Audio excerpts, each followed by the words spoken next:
সূরা হামিম সাজদা আয়াত ১৯। যেদিন আল্লাহর শত্রুদের জাহান্নামে চালিত করা হবে, সেদিন ওদের বিভিন্ন দলে বিন্যস্ত করা হবে।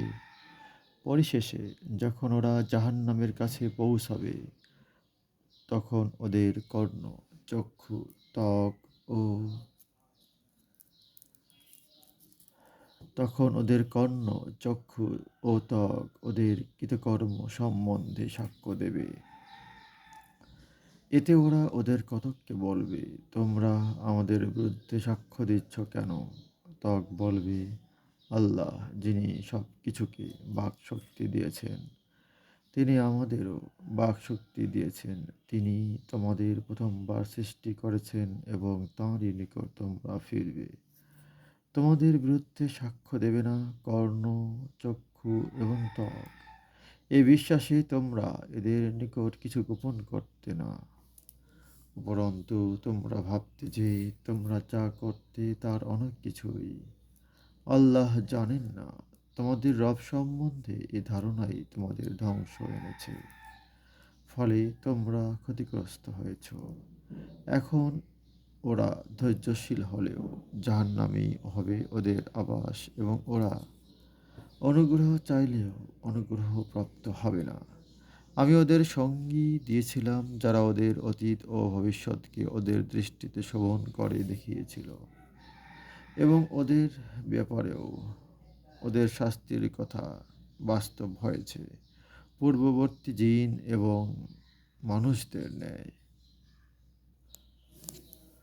ওরা ছিল ক্ষতিগ্রস্ত এবং বলে অবিশ্বাসীরা, তোমরা এই কোরআন শুনিও না এবং তা আবৃত্তিকালে শোরগোল করো, যাতে তোমরা অবিশ্বাসীরা জয়ী হতে পারো। আমি অবশ্যই কাফিরদের কঠিন শাস্তি আস্বাদন করাবো এবং নিশ্চয়ই আমি ওদের নিকৃষ্ট কার্যকলাপের প্রতিফল দেব। জাহান্নাম, এটি আল্লাহর শত্রুদের পরিণাম। আমার নিদর্শনাবলী অস্বীকৃতির ফলস্বরূপ সেখানে ওদের জন্য স্থায়ী আবাস রয়েছে। কাফেররা বলবে, হে আমাদের প্রভু, যে সব জিন ও মানব আমাদের পথভ্রষ্ট করেছিল তাদের দেখিয়ে দাও।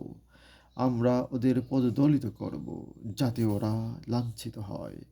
যারা বলে আমাদের রব আল্লাহ এবং অবিচলিত থাকে, তাদের নিকট অবতীর্ণ হয় ফেরেশতা এবং বলে, তোমরা ভীত ও চিন্তিত হও না এবং তোমাদের প্রদত্ত জান্নাতের যে ওয়াদা রয়েছে তার জন্য আনন্দিত হও।